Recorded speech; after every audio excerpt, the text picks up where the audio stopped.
Coming up on Over a Barrel, Israel retaliates against Iran, sending crude oil prices jolting, but it only seemed to be temporary. We've got the entire breakdown on where things are headed with Over a Barrel, starting right now.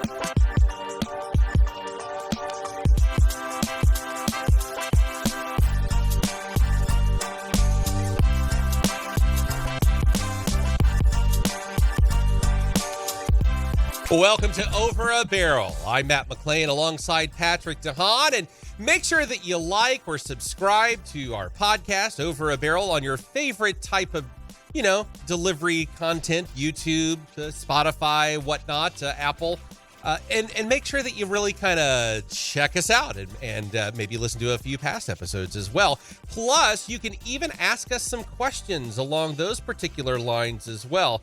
And I know, Patrick, you've got those ways to be able to get a hold of us. Well, first, good to be back with you again, Matt. Absolutely. If you want to shoot us an email, podcast@gasbuddy.com, or you can reach out to us. I'm Gas Buddy Guy on X, and you're Over a Barrel Matt on X. The show you can find on X as well, Over a Barrel Show. You can also find the show on Facebook. Over a Barrel Show is our address there. Boy, now that we've gotten through that, I think we also did have a question to start the week, didn't we? We did. Actually, we do get questions, and a lot of the times we are going to, start bringing those to the forefront, basically. And we'll use first names only. This one is from Phyllis. And Phyllis is wondering, Patrick, if you would ask, find out about the average that people will have a choice for fuel in the future besides battery electric vehicles, or will people be forced to battery electric only? That's a question from Phyllis, and it's actually a fairly good question. Yeah. So will the average, repeating the question I think I heard, the average person, will they have a choice for fuel besides battery, electric, or will they be forced? Boy, Matt, I can't think. The government usually will incentivize or steer people away. There have been some states that have suggested that they're going to ban internal combustion engine vehicles, but I think the trend pretty obviously has been states that have banned internal combustion engine vehicles have been kind of loosening up on the dates of that. So, I think the government's job, they're going to start concentrating more on trying to incentivize people to electric vehicles. I don't know that they're going to follow up on those bans simply because the government loves banning things, or at least I should say, politicians like banning things. But in my future, I just don't know if that's ever going to work. So that's my opinion. I don't know. There could be a lot of, states that do their own thing. It's going to be hard to predict. I don't think that we'll see a federal mandate that internal combustion engine vehicles are banned from the roads in my lifetime. Maybe when I'm 80 or something, but not anytime soon. Yeah, I mean, that's the case. You and I have talked about different aspects, even with regard to service, convenience stores and gasoline. Buc-ee's, we've mentioned them more than once, and some other aspects. A lot of even new gas stations are going up across the country. One would think that if that were down the turnpike, in 5 or 10 years, that they probably wouldn't be moving in that direction for their personal businesses.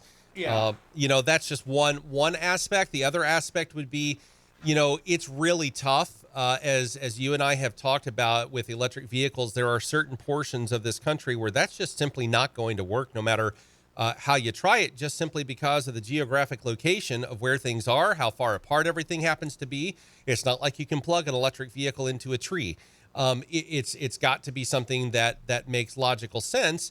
And for good stretches of the United States, right, it's not a feasible situation at this time, just where the technology happens to be. So that's something to kind of keep in mind. Plus the electric grid, the power grid.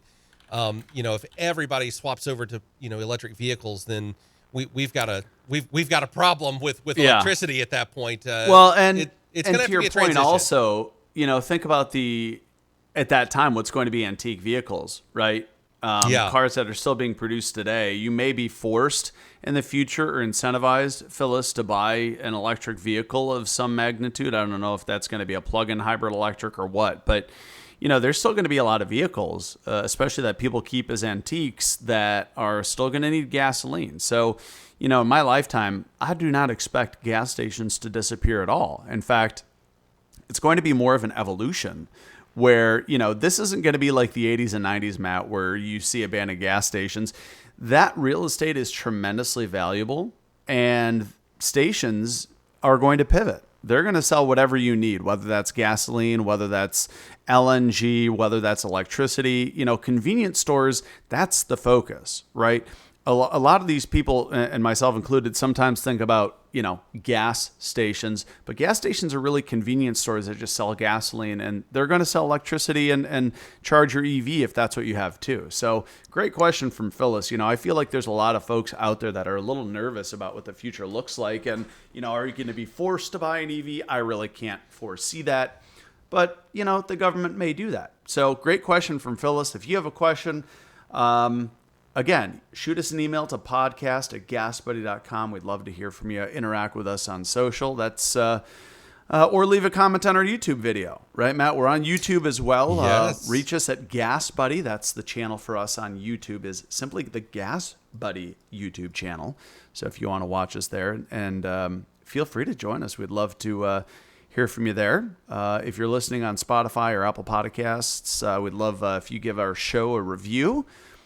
Get the word out and share our podcast with others. But Matt, I'm kind of optimistic here today.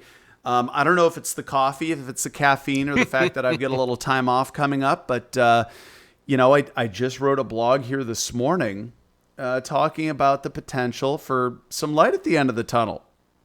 Yeah, let's go ahead and talk about that. Now, the last podcast that we had, Iran had launched an attack against Israel. Israel had yet to respond. Since then, Israel has responded. And so you and I were messaging back and forth the moment that it was beginning to unfold, and crude oil prices were jolting higher at just the rumors of it happening as it was beginning to unfold. By what, 4.5%? Yeah, it was at big. one moment? It was like 3%, then 4%, then 4.5%. So, if anything, Matt, you got to look at the behavior of the market, right? And anything, because numbers and behaviors are certainly what an analyst, at least I look at. And I think the numbers, Matt, easily represented that the oil market was surprised at the tone and the retribution from Israel, right? I think you and I were talking just kind of like, wow. I can't believe Israel did this, because I had suggested in the last episode that it would be probably surprising that Israel would launch an attack. And that's the way the markets felt too. And that's why oil prices popped at one point, almost 4.5% after news that Israel had launched an attack on Iran. But the interesting thing was, and this is where a lot of people say, hey, was that impactful? Did it affect oil prices? Yes, but very briefly. Because as the night went on, Matt, we talked about, what is going to happen. Will Iran retaliate? That's what we talked about specifically. And it looks like, I think in state media, Iran barely even mentioned it. Yeah, in fact, I'm seeing some news out there that Iran is telling, some American news media outlets that it will not be escalating the conflict with Israel. And so we hope that's the truth. We hope that's not a deception of any kind where, they're trying to let everybody lower their guard down. And then all of a sudden, a situation, let's just see if face value. Hopefully that's where we are at. And that has crude oil basically even a tiny bit, if I'm not mistaken, cheaper lower than it was the last time we recorded this podcast prior to Israel retaliating. Mm-hmm. So, and let's get into the calculus here, Matt. What was interesting is if we analyze the situation, it's really interesting in how it's progressed. So here's the thinking, right? Israel attacked Iran. The conventional wisdom would say that Iran is going to retaliate in a significant way, although it was a small but notable attack, in that Iran now has awareness of what Israel's missiles are capable of. And I Yeah. think that's the message that Israel was trying to send Iran, is just kind of a warning signal, right? That Israel chose a relatively mundane target that basically had very low risk of civilian casualties, but Israel wanted to show Iran, we've got weaponry that can get past your systems. And I think that's why Iran is playing down the fact that this happened, because there might be a little bit of a, oh boy moment here happening. So, and I think that's why the market's reacting now with oil prices falling, because Israel's essentially, I wouldn't say poking the bear, but they're sending a message of, hey, be careful. This is what our systems are capable of. And Iran is heeding the message. All in all, the situation is now in process of de-escalating. And to your point, Matt, oil is trading lower than where it was even, I think, a week and a half ago. It's down about 50 cents a barrel. I mean, I'll take every penny we can get, right? But I mean, to me, I'm just like, isn't that crazy? I will say that the Iranian foreign minister, forgive me if I'm mispronouncing this last name, Hossein Amirabaladehan, saying, as long as there is no new adventurism by Israel against our interests, then we are not going to have any new reactions. And that is a quote by Amir Abdallahan. So that is, again, if that is at face value and really is exactly what happens, then one would think it would kind of calm the markets down, just like we're seeing right now. Everything's just kind of, copacetic. Everything's just kind of there, and here we are. Yeah, and to your point, too, remember that after Iran's wave of 300 drones and missiles, remember that Iran also was pretty definitive in saying, this is our response. So I think that lends credibility to them saying, okay, they want to send a clear message, a message that cannot be misinterpreted, right? And I think that's what they're doing here. So all in all, oil prices, I've been asked this a lot lately. There have been increases, Matt. By the way, the East Coast, we talked about this changeover to summer gasoline. Those folks in the East Coast, specifically the Mid-Atlantic and Northeast, have seen prices absolutely jump. To put it into context here, over the last week, some of the biggest increases have been in those areas where we warned that a big jump was coming. I think we said 20 to 40 or 50 cents. Mm-hmm. And just to highlight that, by the way, New Jersey up 22 cents from a week ago. New Hampshire up 20 cents. Rhode Island 20 cents. Vermont up 17 cents. Massachusetts up 16 cents. Connecticut up 16 cents, Maine up 15 cents, New York up 15 cents, Delaware up 13 cents. They lead the nation. Those are the top 10 increases, are basically all on the Mid-Atlantic and East Coast, because 90 to 95% of the reason for those increases is seasonal. The switch over to summer gasoline is now done. And back to what I was saying, Matt, a lot of reporters have been saying, is this Israel-Iran? No, it really is not. You can't eliminate maybe 5 or 10% of what happened in some of these areas may have, some impact from Israel and Iran. But the bulk majority of the biggest weekly increases has not to do with Israel and Iran, but the switch over to summer gasoline. So just to put it in context, what's happening in the Middle East has had virtually negligible impact on gas prices. And for now, at least, as we mentioned, oil's back down. It probably won't. I have one question for you in relation to this, because even, locally, I'm looking at gas prices. I know during the last podcast, I had seen quite a spread, as I think as high as like $3.59 a gallon and as low as like $3.29 or $3.19 a gallon. I'm trying to remember what I said, during the last podcast, but somewhere in that neighborhood. Now I can't find that $3.59 anymore. But I'm also, noticing that the prices, at least over the past month or so, have really jumped around a bit. Sometimes they've gone up, sometimes they've gone down, but they've really jumped around seemingly more than I can remember in past springs. Do you think that is because of a lot of what has taken place globally, geopolitical, Israel, Iran, and other aspects, or is there something else at play there? Yeah, I would say that the bulk of what we've been seeing here, Matt, has been completely predictable, and we've had very little impact from what's happening in the Middle East, whether it was Israel, Iran, or Israel and Hamas, or the Houthis in the Red Sea. There's been very little disruption there.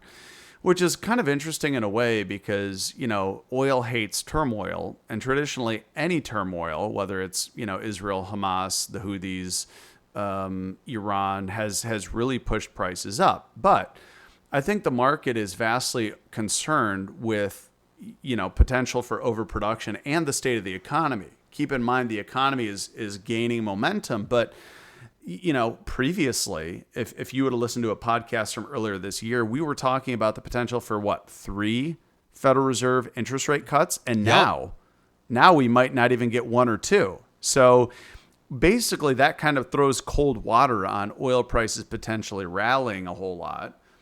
Because, if they do further raise interest rates, it may further cool the economy, which would cool global oil demand. So, everything we've seen this spring so far, I'd like to say it's been eventful, but it's really been right to a T with what we expected from, when we went back. If you'd listened to our podcast that we announced our 2024 fuel price back in outlook. January. Yeah. I'll think all the way back to January. Now we're talking about Memorial Day, just a couple of weeks away. Oh, goodness, yes. What we expected, by the way, the national average, let's do a quick report card or a time and temperature check or time and gas price check, I suppose, is that the national average now at 364. That's right in our range of possible from our forecast that we announced back in January. We had expected April's range for the national average to be between 337 to 367. So we're on the high side of things. But it's still within your predicted margin. Right. And so where we're going with that is May, the bottom goes up and the top goes up. So May, we projected the national average would range between from 344 to 389. I don't think we're going to get to the high side of that. I think April, we're kind of on the high side of that now, but I think in May, we're going to swing back to the middle or maybe even the lower portion of that projected range. So, and that's what I wrote in my blog piece, Matt, is I don't have 100% confidence that we've hit the peak, but my confidence is growing that there's light at the end of the tunnel. And we may have already hit the peak. The national average last week touched 369. We're down to 364. So there's the growing potential. And by the way, that's everything we've said on this podcast, right? Is that prices usually peak in April or May, and we're right in the middle of that right now. Yeah. Now, I have had somebody verbally ask me a question, and I said if I remembered it, I would ask Patrick on the next podcast. And guess what? I remember it. It just came to me as you were talking when it comes to prices. And here is that question. This individual was wondering why gas stations by the same ownership, in other words, like chain convenience stores and whatnot, be it a regional or national chain, can have different gas prices in the same town at their different locations. And I'm actually looking at that right now. I'm looking at several chains. Sure. Some are national here in my local area, and some are regional, maybe across 5 states. And I'm looking right now, and quite literally, I'm seeing a 12-cent difference between one side of town to the other from the same owner, same convenience store. It's pretty simple. Is because those stations probably bought on different days and paid a different price. So unlike a big screen TV, where a big box store is probably spending the same price to buy it, you have to think that a price of a big screen isn't going to vary as often.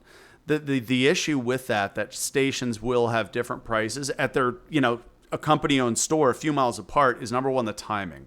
Because almost every single station, whether it's owned by the company or if it's not, they're paying a different price. They're filling their underground storage tanks on different days.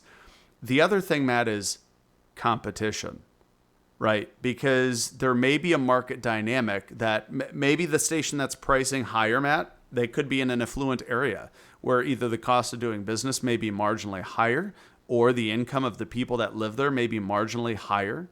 Right. So at the end of the day, though, it's even if it's a company-owned station 5 miles apart, they're not going to set their price based on what the other company-owned stations are selling at.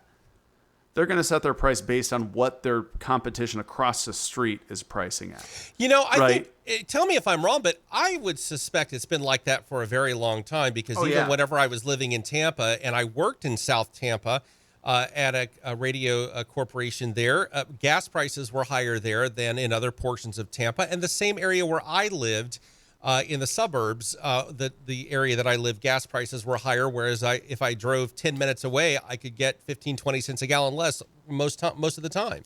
So, Yeah, I mean, that's interesting. Right. Yeah, I mean, and the thing about that, Matt, is we're never going to be able to stop that, right? It's always going to vary. And sometimes with what stations and what I call personalized pricing now, where people can get lower prices based on, whether some stations are offering deeper discounts. For example, if you use the Gas Buddy app, we have what you call deal alerts in there. And when there's a bunch of competition in the same area, like there's 3 big box competitors all next to each other. If you go on the Gas Buddy app, some of those stations might be offering a lower price to you, right? Based on the fact that they know they're next to a lot of competition. So this is the urgency. This is why we always push shop around. The people that listen to this podcast are smart enough to shop around.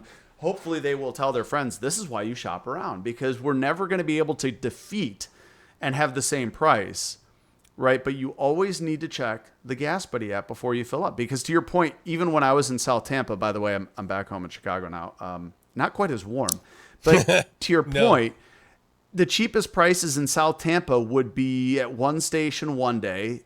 At the next day, they'd be at a different station. So it changes. And sometimes the neighborhood that you might have seen is very expensive. There are possible days that the expensive stations all of a sudden get really cheap and then they shoot right back up. So you just never know where the cheap gas is going to be. And instead of playing whack-a-mole by driving around, that's why I check the Gas Buddy app every time before I fill up. Yeah, and so there really can easily be a lot of good deals there as well. And then, of course, you've also got the honorable plug here, the shameless mention of the Gas Buddy card that attaches to your debit card or your bank account, actually, and you get some even additional perks. Go ahead and throw in that information as well while we're talking about it. Yeah, I mean, hey, it's really cool. I use it too. I do use the Pay with Gas Buddy card, and looking at my app right now, there's stations that have deal alerts. I could save 10 cents, 10 cents, 10 cents. And if you don't have the Pay with Gas Buddy card, as Matt said, it does link to your checking account and offers you deal alerts. If you go in the Gas Buddy app, you can see all sorts of discounts, which are exclusive to people who have the Pay with Gas Buddy card. And you can save, I think, 2 or 3 cents on every gallon. But most times, Matt, you go in the app and you'll see stations that are offering you 10 cents a gallon off or more. So, and there's even the premium Pay with Gas Buddy card, which is what I have, which guarantees you at least 20 cents a gallon off. Anyway, check it all out, pay.gasbuddy.com if you want more information on the Pay with Gas Buddy card. But I love it. It's the only card I use to fill up with now. Yeah, I have to say I'm kind of partial to it as well. So I thoroughly enjoy, saving money regardless, because I go through so much fuel. It just kind of is what it is. So that's certainly good to keep in mind. I'm glad to know that that's probably, that's actually what it is. The gas stations are just purchasing, or the company itself that owns maybe those locations are purchasing on different days and sending it to different locations, and that would be why there's a disparity in the price. Because I honestly didn't have an answer. I'm like, it's an excellent question. I honestly don't know, why that is the case. If I think about it during the podcast, I'll ask Patrick, and I'm certain he will have an answer for it. And here we are. You did. I swear we need to put you on Jeopardy. I don't know. It's kind of entertaining at times. I guess as long as all the questions are about oil and gas prices, you stand to win. But. So let's talk about a couple of other things here. I am like you have been right all along when it comes to, for example, other geopolitical issues, Russia, Ukraine, and other aspects.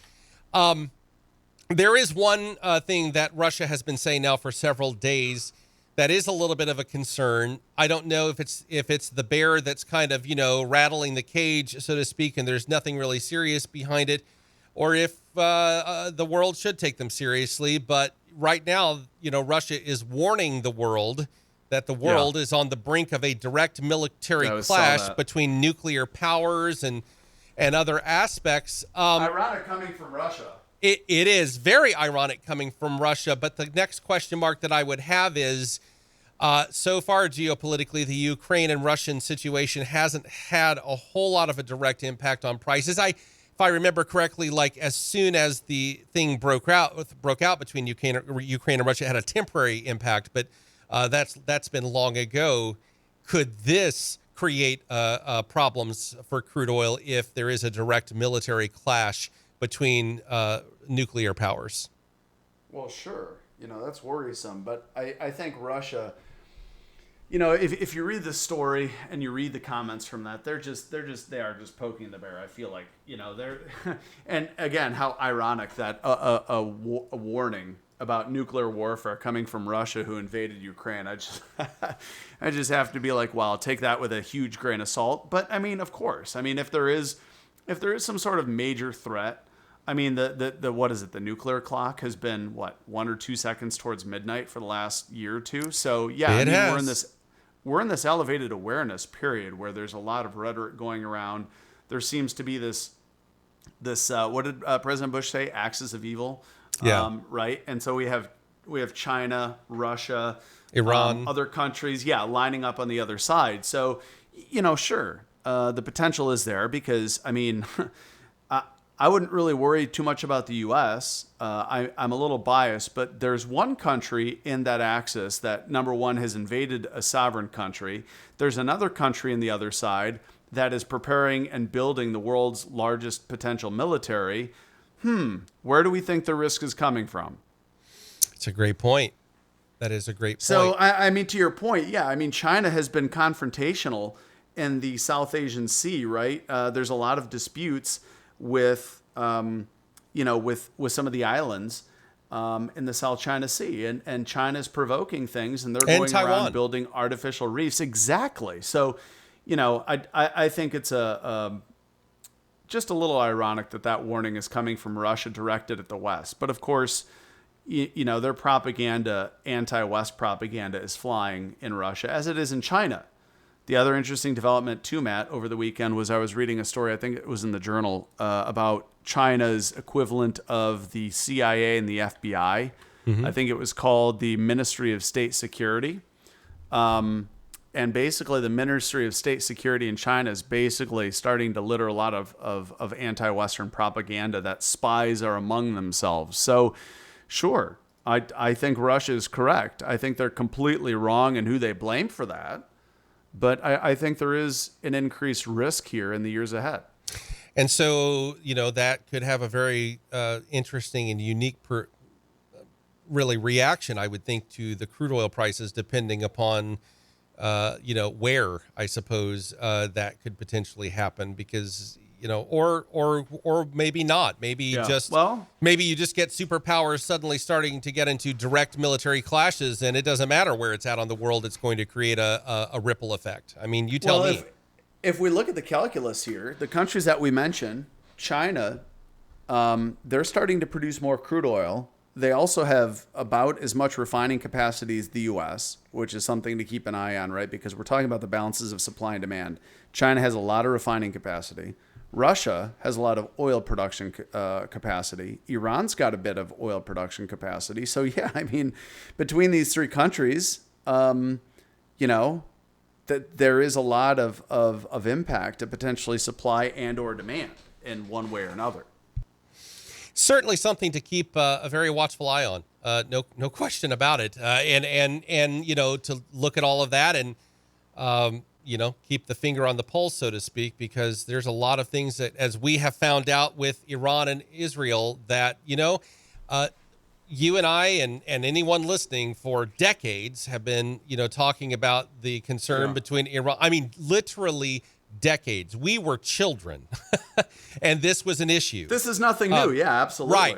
But the new part is it was the very first time that proxies were not used. Instead, it was a direct, we're going to name it and claim it situation between the two that had ever happened, which really made all of us go, uh-oh, for real. Because we had all been told this for decades, that there could be a very serious, and I'm not saying that a serious issue can't happen in the future, We don't know how all this will eventually settle down, into the future per se. But for right now, no one on either side seems to be interested in escalating the situation dramatically at this particular point between Iran and Israel. Israel also has its hands full with what's going on in Gaza as well, regarding Hamas and other aspects. So, I mean, they are dealing with a lot, understandably. So, I mean, there's just a lot there, obviously. So prices at this particular point, like I said, I'm seeing locally here in my region across multiple states. I was in, Tennessee earlier, less than a week ago, and prices were about a nickel different from what I'm, paying here. But I've just seen a little bit of a fluctuation back and forth. But for a little bit, I'm more or less seeing prices maybe about a nickel or a dime cheaper per gallon on average than maybe what I saw a week ago at this time. But you tell me where we're headed and all of that. I mean, what's going on with all of that? To your point, I think for the first time in a little while here, Matt, the West Coast had been hit with some pretty big price increases, right? I'll remind folks that, yes, California has had a lot of refinery maintenance. The West Coast has gotten hit hard over the last few weeks. In fact, California is up over 10% compared to what they were spending a year ago. California statewide average up 55 cents a gallon from a year ago. Wow. I've got some good news, though. So the West Coast has been hit hard. We just talked about the Mid-Atlantic and Northeast states being hit hard. I think, Matt, that very soon, whether it's this week or next, I think all these areas are going to see some level of relief. Now, California may take a little longer because they do have a couple major refineries undergoing maintenance for another couple of weeks. But, Matt, I don't know if I often feel this optimistic, but I mean, summer's upon us. It's late April, and we're getting really close to the peak in prices if we haven't hit it already. So I guess motorists can rejoice is that I think there's some light at the end of the tunnel. We're not 100% out of the woods just yet. But I am hopeful that relief will start here soon because everyone now, Matt, everyone is on summer gasoline. The transition is done. It's over. And of the three things we say why prices go up every spring, it's refinery maintenance, it's demand, and it's summer gasoline. Summer gasoline is now behind us, so that's not one of the factors. And refinery maintenance should be wrapping up here in the next couple of weeks. And once it's done, that's another factor that pushed prices up that will no longer be contributing. That only leaves the increase in demand as the only factor that pushes prices up potentially. And demand really doesn't demand starts heating up in the summer, Memorial Day, more so in the summer. So keep in mind, of the three factors that pushed prices up, in the next few weeks, we're only going to have one of those left, which is rising demand. So that should help derail the freight train and could start to help accelerate some potential measure of relief. And going back to our forecast, by the way, that means that prices for most Americans will be in the mid $3 range for most of the summer. I know that we're probably not too far away from wrapping up this particular podcast, but I do have one follow-up question to ask you regarding all of this, and that is in regard to the Federal Reserve. At the beginning of this year, there was a lot of thought processes that, sometime during the summer, the Federal Reserve may start lowering interest rates at least once or twice. Now that may not probably happen.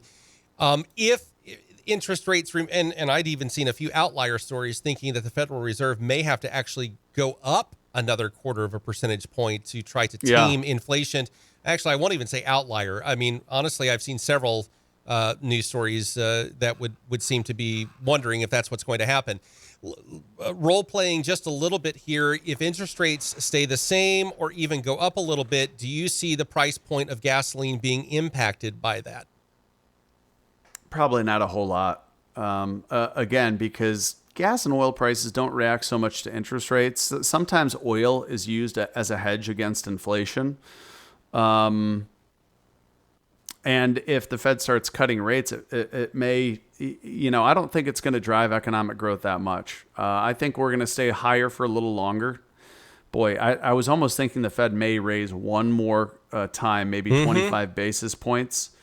And then they'll let it sit there. And then maybe early in 2025, they'd start or late 2024, maybe they'd reverse that final cut. So no, I don't think the interest rate potential decrease would have a major impact on prices. I think the market is pretty supplied, pretty decently supplied. I think demand is a little lackluster. But there's also the potential, Matt, that keep in mind, OPEC's production cuts right now have been extended through the end of the second quarter. So that's the end of June. There is the potential that OPEC is going to eventually raise output again. So that's sitting on the radar as potential. As long as oil prices remain balanced, I think OPEC may start slowly increasing output, which would help actually put downward pressure on prices a little bit more towards the end of the summer. But we'll have to see. And by the way, you mentioned reserve. I think you mentioned reserve. I was almost thinking you were going to talk about the Strategic Petroleum Reserve, which, that by was the going way, to be my is next up. question, actually. So there you go. Beautiful. The nation's strategic reserve. The government has temporarily halted buybacks. Keep in mind, because oil prices are outside of the range; they're too high. But I'm looking at the data since the start of the year. I get this question a lot. Since the start of the year, the strategic reserve is up about 10 million barrels, and if you compare it, the lowest we saw the nation's strategic reserve was last July. It sat at about 346 million barrels.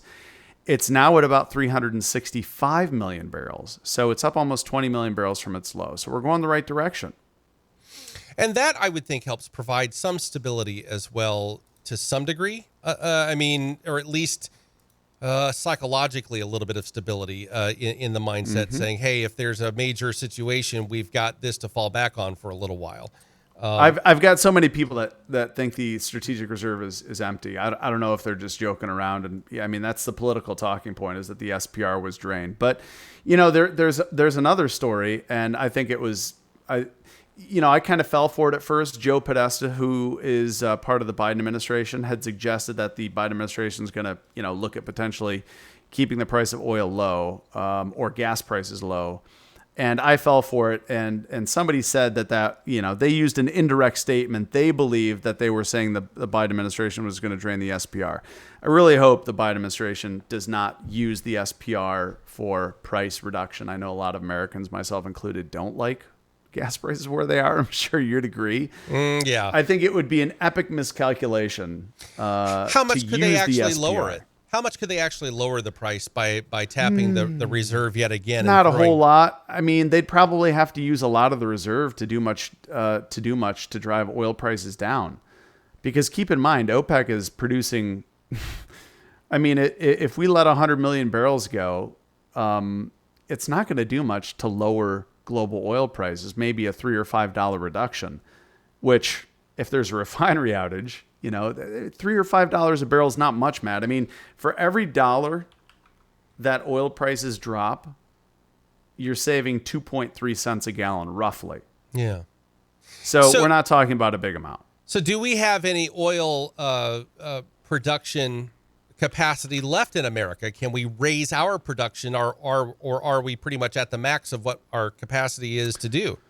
Well, I mean, U.S. producers, they don't really have production quotas. So, I mean, U.S. oil producers respond to oil prices being higher or lower.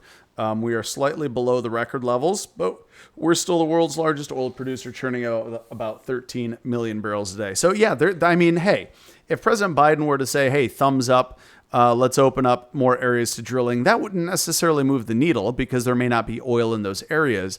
But the Biden administration could absolutely take a more friendly, stance and make it easier for oil companies to produce oil rather than make it more difficult. And we'll just end it there. I mean, the Biden administration, I think everyone can agree, has made it more difficult for oil companies to produce oil. It has not stopped them from producing oil.